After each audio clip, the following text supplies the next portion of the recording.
Welcome to Fashion Neurosis, Alessandro Michele. Hi, Bella. Can you tell me what clothes you're wearing today and why you chose them? I'm very casual because I really didn't think about it. I mean, it seems to be strange for me, but I mean, the only thing that I thought that it was a nice idea to wear, because I just bought this t-shirt yesterday. It's a vintage t-shirt that is a merch from the concert in Wembley in the 1992 Freddie Mercury, I think, memorial. I mean, it's a merch, but make me think about my teenager time, and it's like a little relic from the past, and a pair of vintage pants, Valentino shoes, flat shoes, and two necklaces from the 18th century cameo necklace. And you're wearing my favorite style of sock as well, the children's one with the pointelle holes. I have those too. It's I did for my first collection in Valentino. They make me think such a romantic piece of my childhood, and I thought that they still look so chic and so yeah. So these are Valentino pointelle socks. Yeah, Valentino. Wow. Yeah. That's exciting. You grew up in Monte Sacro on the outskirts of Rome, and you've said that you felt like you were the child of Lana Turner and of Francis of Assisi. And this is such a fascinating combination of attraction between two people. And I wondered, how did your parents get on together? Because was he disapproving of your mother's glamour or even of your glamour? They were really different persons, you know. My dad was a very simple but also very complicated person, was like a hippie shaman with long hair, and he was also a sculptor. He played so many instruments, and he wrote poems. And my mom, yes, she was like the very glamorous mom from the 50s, you know, and the 60s. And they met just by accident because my mom, I mean, she had a twin, and her sister had a date with a guy, and they used to go out together, the two sisters. So apparently the guy that was, you know, for my mom, you know, in that date of her sister got sick, and this guy, I mean, suggested to my dad to go out with her instead of him. And so it was a I mean, I think that it's like, you know, the karma try to make something possible. So she told me that he was beautiful but so different from her, and so wild, and she felt so uncomfortable for the first year of the relation. But at the end, they spent all their life together. God, that's such a romantic story. Yeah, I mean, they were together just for, I think, because they loved each other. And I think that my mom, that was very fragile, she thought that my dad was like a little god, you know, because he was so in conversation with nature, animals, the wind. He was really like shaman. So I think that when my mom lost her sister, there was like another mom for me. And when my mom lost their parents and everybody, I think that she felt so protected by him, you know. And I think that it's a really love affair, you know. Maybe started from a very strange attraction. But she stayed very glamorous all her life. She didn't care. I mean, I went out many times with them as a little kid. My mom was always perfect. And with this incredible, you know, sweet smell, surrounded by perfume and, you know, always perfect. And my dad, he was like a gypsy, you know. And he was beautiful in a way, but I mean, so different from her. And but they didn't change. They stay in their own, you know, world for all life. And I mean, I understood and I learned the lesson that you must be who you are, always. It's so interesting, because from what I've read, your father was like a hermit and had long hair down to his waist, which is really unusual for an Italian man, in my experience of, you know, living there. And he seemed almost like he was from another era. And you said he didn't wear a watch because he declined to take orders from a clock, which seemed such a fantastic attitude. And I wondered how you had become so, how did you learn to be so organized as you must have to be working in a big fashion house? It's a complicated question, but I'm going to try to say that I think that I learned everything, I mean, from my mom. She was really well organized. Yeah. Yeah, she worked in cinema and she was the PA of the boss of this company, and she was the person in the family that was really well organized. And but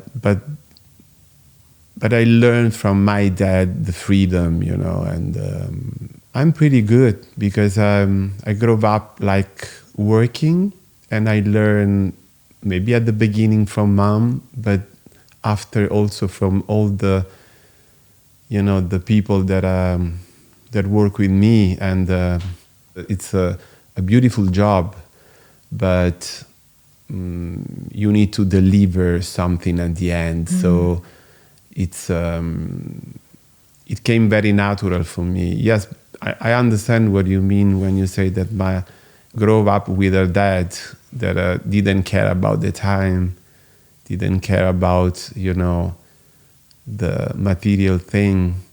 He didn't care about money. He didn't care.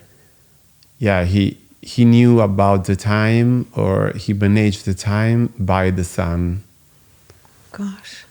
So I was always waiting for him. Maybe there is a part of me that refused to be so disconnected in a way from everybody, you know, because we were all slaves of him. Because an appointment with him would be a hard thing, you know. He was always late, and I remember him saying, "Oh, it's not me. It's this city. So many buildings. They cover the sun, the shadows." I mean, he was always like refusing in a way the urban life. He was like a wild child in town, you know. So, but I think that I got I learned in a way the lesson about freedom. About freedom, yes. So interesting about punctuality and timekeeping, because my father was kind of had a wildness about him, but he was very punctual, and I suppose he didn't want to waste any of this time that mattered so much to him. And then my mother was very late, but she wasn't late in a kind of, poetic way. Like your father, she was just late, and it was very confusing. And then I was late for a long time. And then I remember when I started with my therapist, I said, "Why am I always late?" And he said, "I think it's a love test." And I thought, oh yeah, it's, will they still be there? And it is a very passive way of controlling people, isn't it? Everyone is just obsessed with what time you'll show up. But it's a very boring subject in the end. So it seems very marvelous that you went against that. You found your freedom through exactly the opposite. I'm the one that, I used to be always very precise and very punctual with everybody. I'm always 5 minutes before the appointment. And yes, I think that people that are late, you're going to wait for them. You started to think about them before the appointment. Yes. So it's a kind of, they asking you to be patient in a way and to love them more than the other people because they late. Exactly. And that all my friends are late. Really, that's and so one of funny. my best friends is one of the most unbelievable, late person on earth. Her name is Francesca, and she's famous because she's late always. And I think that it's I'm very good with late people. It's because I'm really good also loving people. So I try always to be, I'm open to understand always the new reason why they're late. Because they're always a very fun excuse.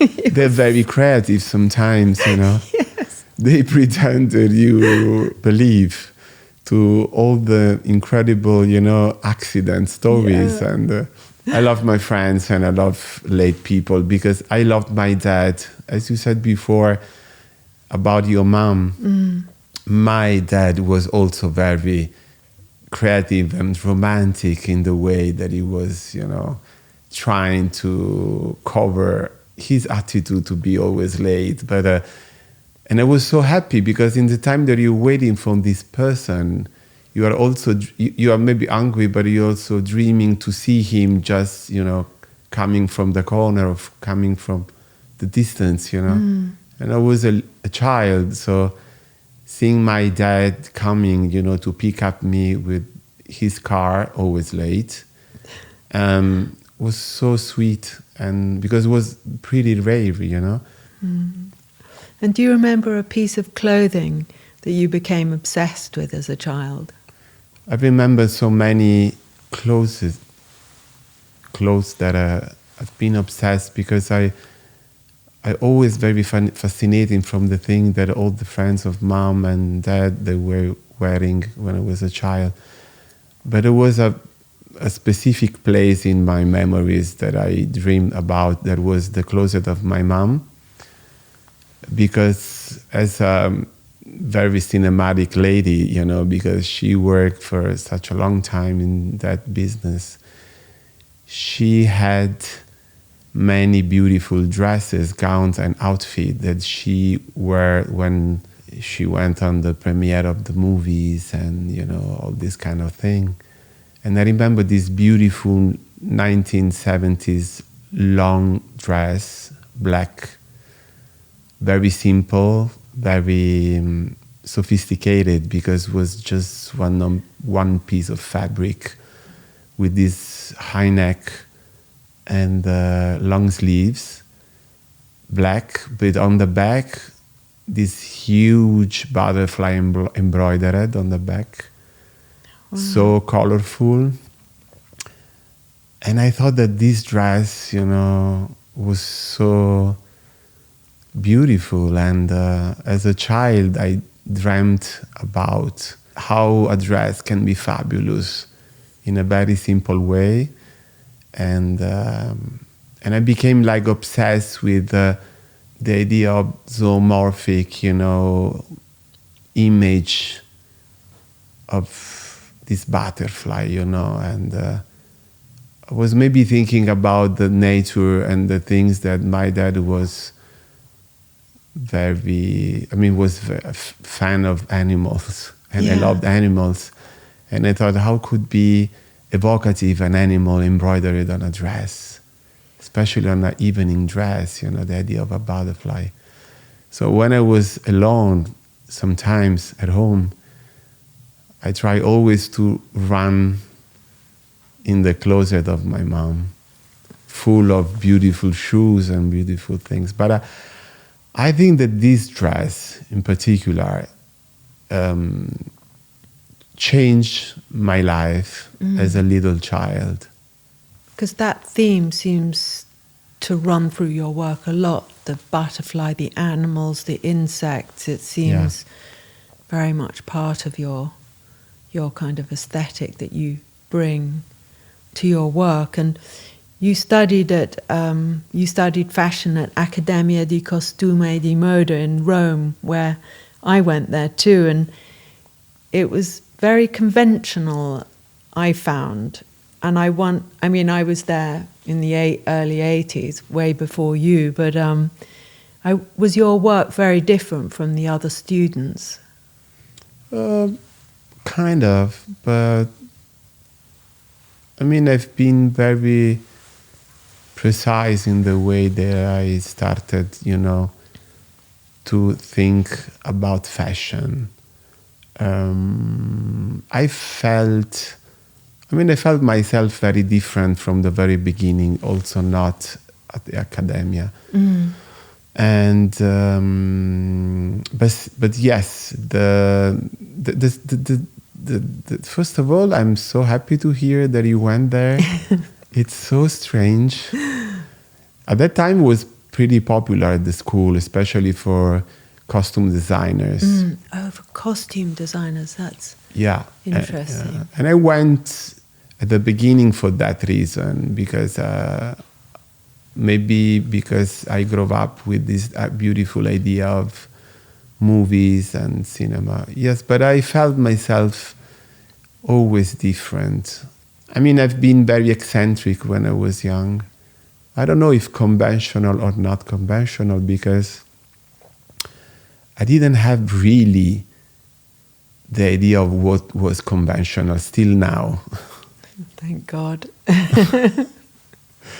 I'm not so good, with conventional things. I like conventional things because I love to make them in a way different. Yeah. You know what I mean? Yeah, well, you bring so much beauty to conventional rituals. You bring all this kind of romance, which is why everybody loves your work and you so much, because you also seem to embody that, and it's so much, it gives so much pleasure. I'm very open to everything, Maybe I'm not conventional, but sometimes I like conventional things. I'm very fascinating from the bourgeoisie, and I like the ritual of the bourgeoisie, of the very conventional things. My mom, in a way, was very conventional, in a very glamorous way, but she was conventional.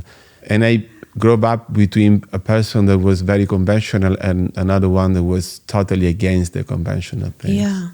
Yeah. So interesting, because my mother was probably the opposite. She was very unconventional, and I was fascinated by the bourgeoisie.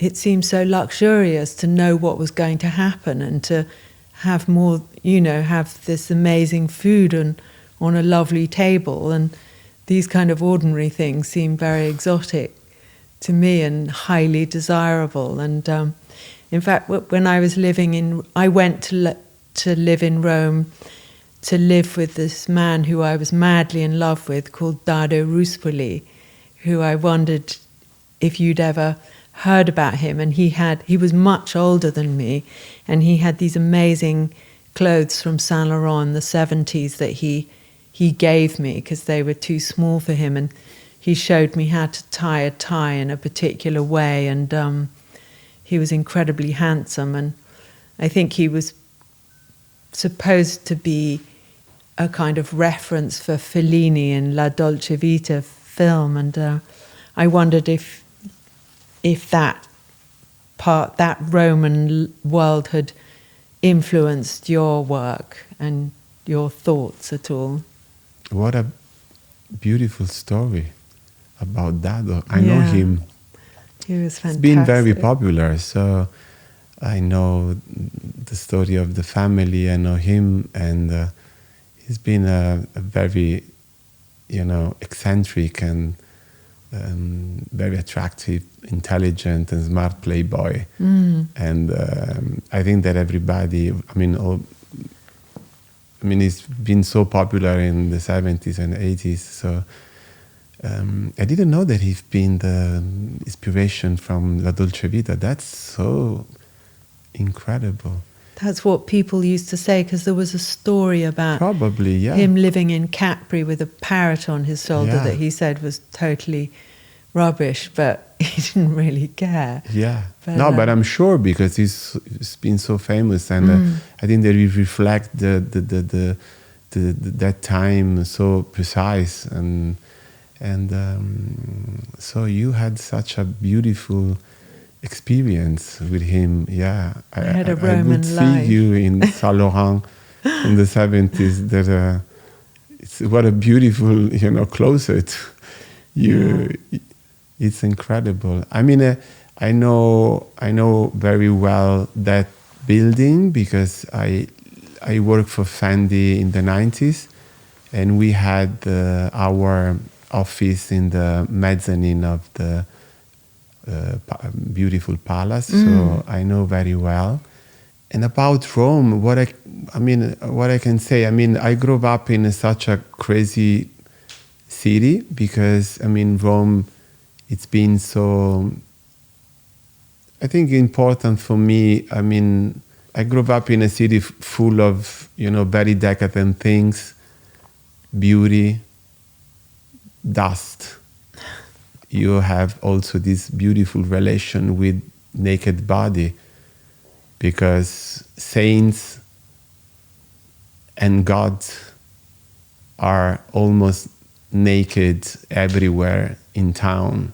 All the statues. The statues. Yeah. So I remember that when I was like 18, I was a young guy, and I fly in New York.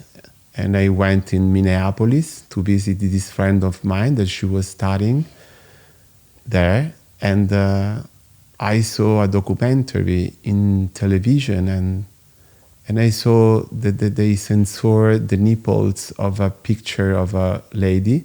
And I thought that was crazy, because as a young guy, I used to see nipples everywhere. Yes. Also in TV. Yeah. In TV show in the 70s, they were not, never censored. So, and also my idea on nudity and be naked, and that crazy life, without rules. Because people, they did what they wanted to do always, there were no rules, and people were always against the rules, and they were all, yes, the Pope is in town, and we belong to the Catholic Church, but also I think that Roman people, they really believe in gods. Yes. And you can still feel the power of that society in town. Yeah. You once said that fashion is like an old lady lying on her deathbed. I think we should let her die. And is that like the king is dead, long live the king? Is it about rebirth? Yeah, I think that the idea of fashion is always I started to work, and fashion was dying always, because compared to the 1950s, 1960s, the golden age, So I think that fashion has always to deal with the present. That's why I said that fashion is like an old lady dying, because it's such an easy way to express what you feel, who you are. So I think that it never die. It will never die. Also, if we're gonna decide to be naked tomorrow in the street, will be fashion. Yes. Fashion it's life, Yeah. So it's like that when you say that fashion is gone, it's like that you're saying that we are not alive anymore, because yes, it's so well connected with life. I don't care. I'm not that person that think that fashion is something disconnected, is in a box and it's in another planet. Fashion it surround us, surround my body. This T-shirt that was a merch, it's fashion. Yeah, because everything is fashion and it's fashionable. It's the mission of clothes. Yeah, I suppose it's what you choose to make. It's as simple as what you choose to make a look, and then that's fashion. And you describe the clothes that you design, that they should look like they've been lying in a suitcase for a few days. And yeah, it's a very poetic approach. And I feel that a good suit should be able to be worn sleeping on the side of the road, like, one of the characters from a 19th century novel, and then you dust it off. But if the suit is good, it doesn't matter if it's creased or rumpled. And you were talking about Rome being this bourgeois place, and you have this quite a revolutionary approach. And it needs a certain amount of courage to go against this kind of big conventional attitude that specialized in Rome. And I wondered how did you nurture that? How did you build that in yourself and your work? I think that it's been very easy for me, because I didn't belong, me and my family, to that, word. So I saw everything from the hole of a door, spying. Yeah. So I got the best, maybe. I create my own story, and I think, going back to the suitcase, that clothes are beautiful, and they beautiful because they belongs to a body, because they lived with that body alive. And there is no a good dress without a good story. A dress could be just a piece of fabric, and could be a piece of life, and could be a piece of, a body. A pleat that came from a suitcase, from a closet, it's a sign of the time, but it's also a legacy, of something. And I use to pleat when I work on a dress, to pleat in a strange way, to make the dress a strange, shape, because it means that you see it somewhere, that you did something, that you had a conversation, moving your legs, and and pressing a piece of that dress, a piece of that fabric.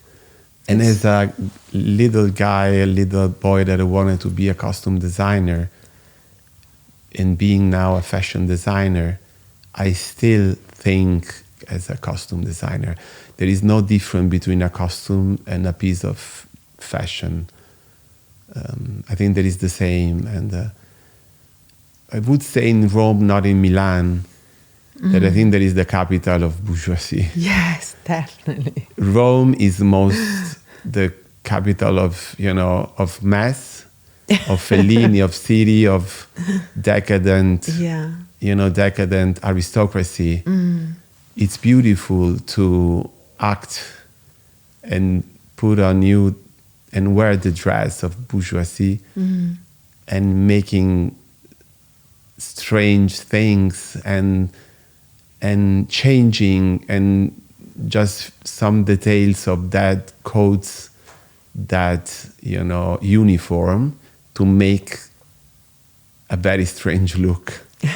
Because when you have something that is like the uniform of a certain kind of class, it's so sexy and so also easy to make it strange. Yeah. Yeah, and punk. Yeah, I know. In fact, you said this very interesting thing about vanity, that vanity is the strongest productive power you know, and it keeps the world buzzing because it incites people to want to be beautiful and to impress others.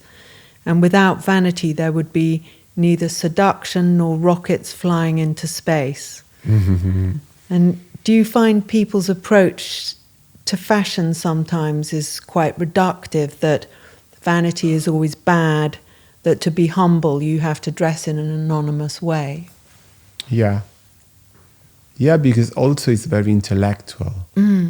Thinking, fashion is not vanity, But I think that vanity is such a big thing, Sometimes people think that you need beautiful things, you don't need fashion, you don't need to be flamboyant, you don't need to be, vain. I think that's life.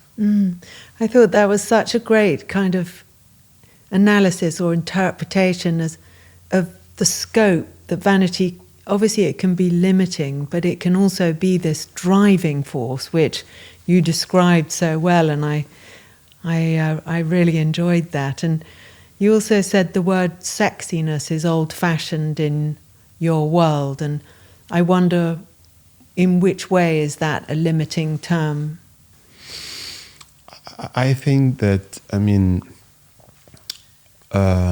I changed just the point of view of being sexy in a very natural way when I started as a creative director. I think that I try to tell something different that is not against to, for example, the word that Tom created, that was so interesting because, he spoke about sexiness, but also he spoke about ambiguity between the two genders. And I think that he opened really a strange conversation around beauty. And me, it's more that I thought about more than the idea of sexy, about eros. I try to erotize the beauty. I try to open to the old and very interesting idea of Greek philosopher that eros is almost everywhere, You can erotize a painting, a skirt, a glance. Also, the approach with life that can be very sexy in a way, So I think that it's interesting to being more in the idea of eros that is less connected with sex. Yes. I just show in my way to the people that you can be in a way attractive in a different way. And it's also my way to live, I try to advertise the thing that I love. My house, my bed, a book, a word, an empty space, a color. So it's like that you can make sex multiple times. Yeah. Because you've talked about the masculine and feminine side, and you said anyone can choose the hue that suits their sense of self. And I wondered, what is the sense at the moment that you're developing at your work at Valentino? Yeah, I mean, I think that I'm bringing myself also here in this brand. You know, I think that it's. I mean, I grew up as a guy in going through the 80s and the 90s and 2000, and I understood that, I mean, being free to put on you what you feel, what you think that is the best for you, it's such an easy thing. I mean, and I think that is not really complicated. You know, people, they still think about me as a very exotic animal, like the one that decided to create this word that is gender fluidity, that I didn't do it, never. I didn't know also at the very beginning. So I just try to do my job, to reflect and to be connected with life. That's just life, you know. People, when I started that, you know, long trip in fashion, people were doing what I show to the world already. It's not my creation. And what I'm doing here, you know, in Valentino, I think that there is something that I like about the brand and what I'm doing and what I'm bringing. It's that I'm like opening a very interesting conversation with the idea of dream, with the idea of beauty, because Valentino himself, it's been obsessed with beauty and with a kind of perfection, you know, in beauty. And I'm just trying to explore the idea of beauty in 2025. It's the same thing from a different point of view. Yeah. And if you fancy someone and you don't like what they're wearing, does it kill your attraction? Oh, I don't think so, no. No. I think that there is always very interesting in the way that people dress themselves. I'm very attracted from the people they don't know what they're wearing. Yeah. I think that it's very fashionable, you know. I think that that's really the real seed of fashion. No, I loved many people that they didn't care, that apparently they were very bad dressed, and I like also wrong things. Yeah, because I'm still fascinating from that butterfly that I saw embroidered on the back of the evening dress of my mom. So I know very well how look a beautiful thing, and I like glamorous thing, but I like also the very natural way that fashion or the way you dress is expressed, you know. So even something very self-conscious and deliberately fashion, you're fine with that? Yeah, absolutely. I mean, I met my partner years and years ago, and he didn't care at all about clothes. And the way he looked was so chic and beautiful.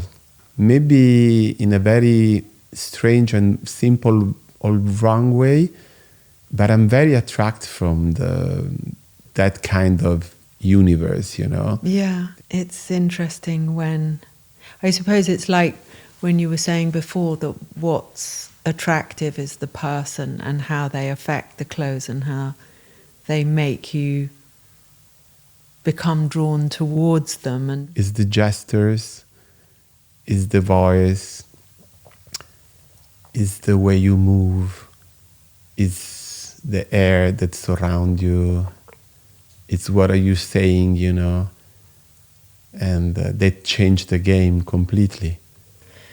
I know, because I think I'm I'm put off by cheap, trendy clothes on a man who's obviously thought, oh, this is trendy, I'll get that. And then it kind of emphasizes all the worst points of his body. But then I find if I like that man, I kind of quite like this bad choice as well, which is like an extra bond.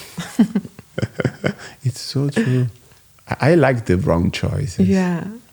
There is always something chic. I mean, if you think that also being chic, it's that you have something wrong on a perfect look. Yeah. No? No, yeah. You need the wrong thing. Yes. But could be a very long conversation about it. You know, it's interesting. It's the secret of fashion, I think. Yeah. And I loved your Valentino show that took place in the set designed to look like the public toilets all painted blood red. And I find all the best information, especially fashion information, is exchanged in the bathrooms, in the toilets of backstage and of parties and clubs. And that moment where people drop their guard and compose themselves in front of the mirror.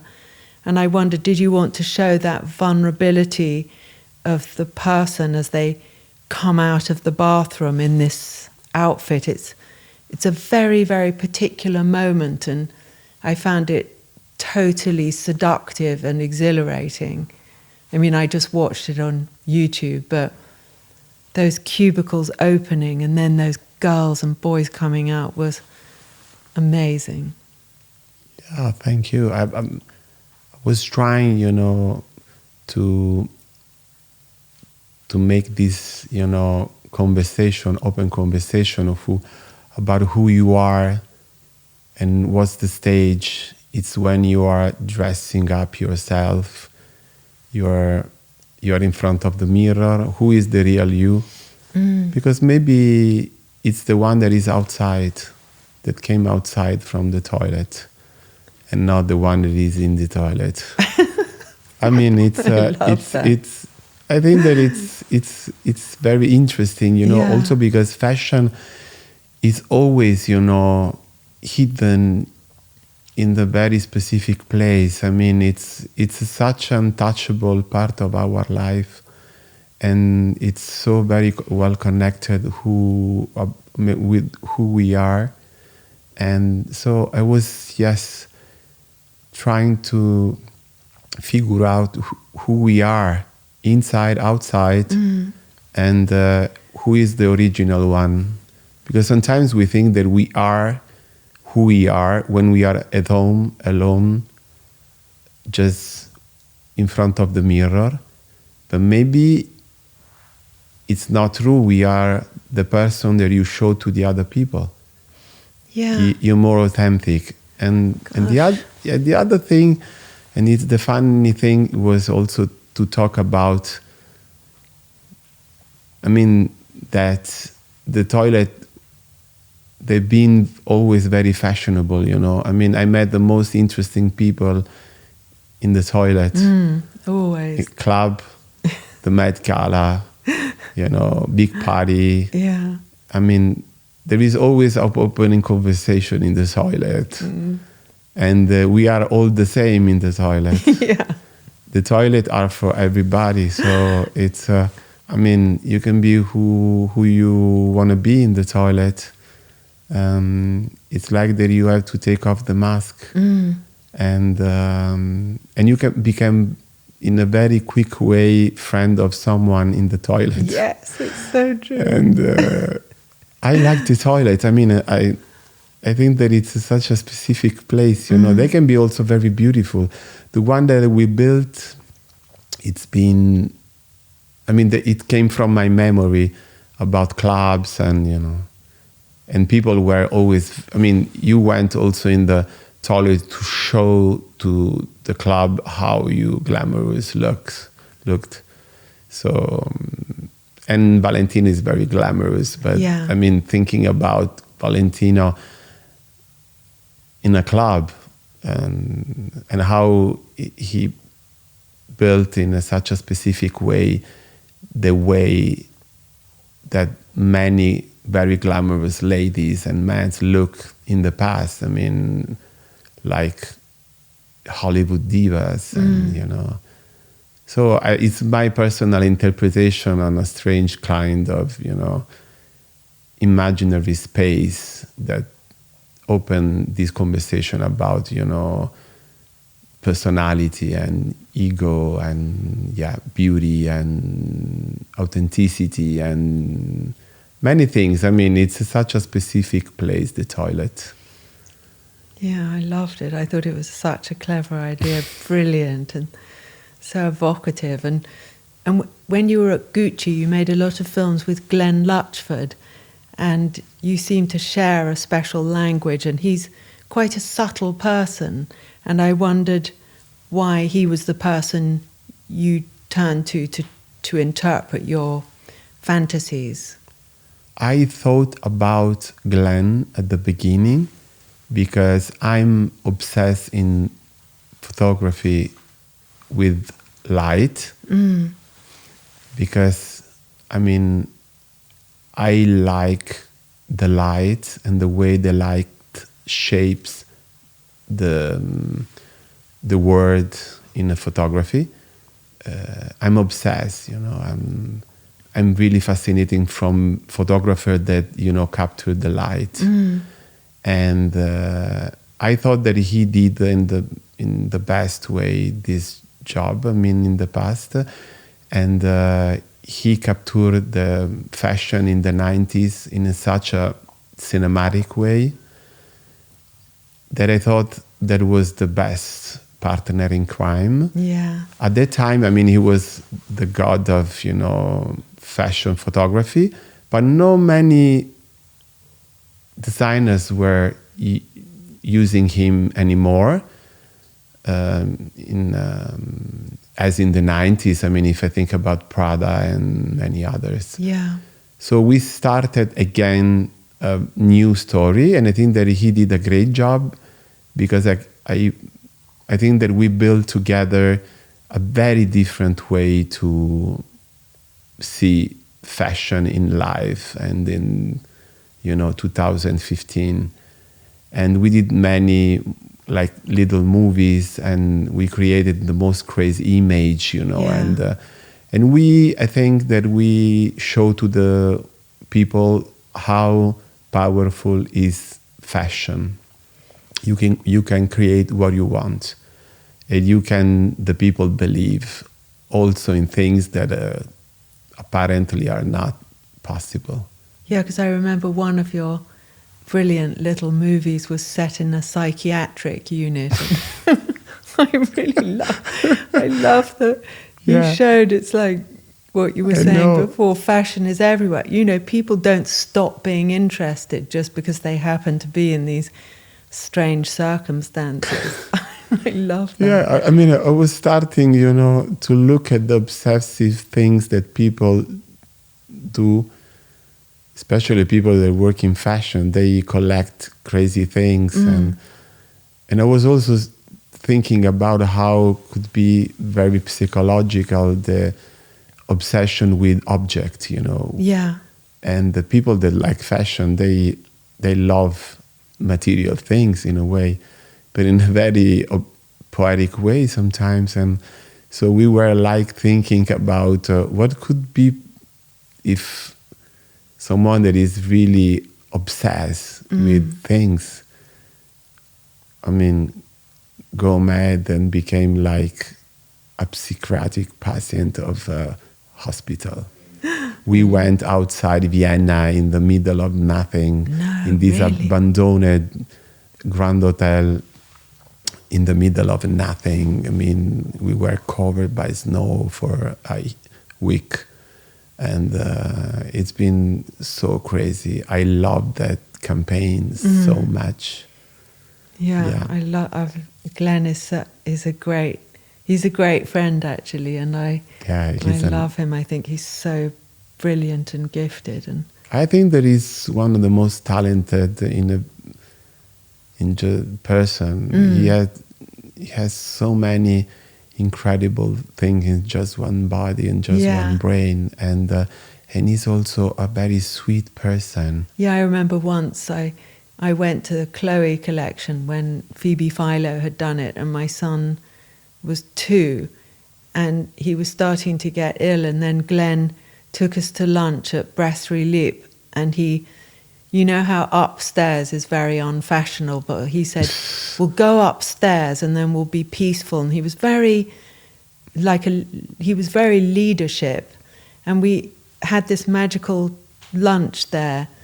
We even, we had roast chicken. I remember every detail because Glenn had taken charge and gone against the French etiquette of what's chic or not and totally owned it.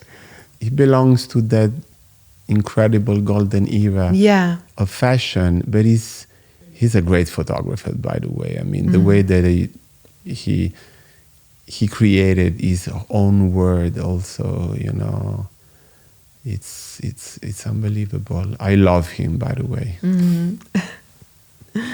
And you've collaborated with some of the most enigmatic stars in the world, including Harry Styles and Elton John and A$AP Rocky and Susie Cave. And I wondered how you're feeling about the muse for Valentino, and how's your look for yourself in this new incarnation? I don't know. I mean, I'm just trying to live.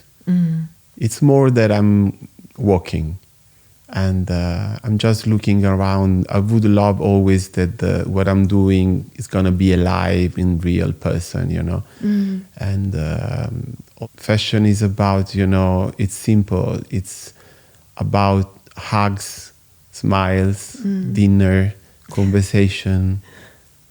And I met Elton the first time, and we became friends in a couch, just chatting and laughing. I think that we have to enjoy life, and fashion is about enjoy our life with beautiful things. And I met so many amazing human beings in my life, and I learned many things, from all of them. We are still friends, and now I'm just trying to live. I mean, it's. I don't think that I belong to that. The idea of that, like shining jet set. I'm not. Talking about Valentino, I think that it's like that I'm still going on in this, long walk. Yeah. And yes, Elton is still there because he's a friend, and Harvey is there, and Lana is there, and Dakota is there. I mean, he's still in my life, and I think that my job is like a gift, because I came from such a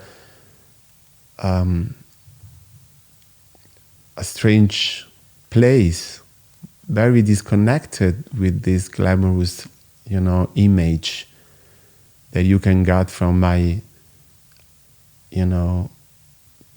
life. I mean, what I'm doing now.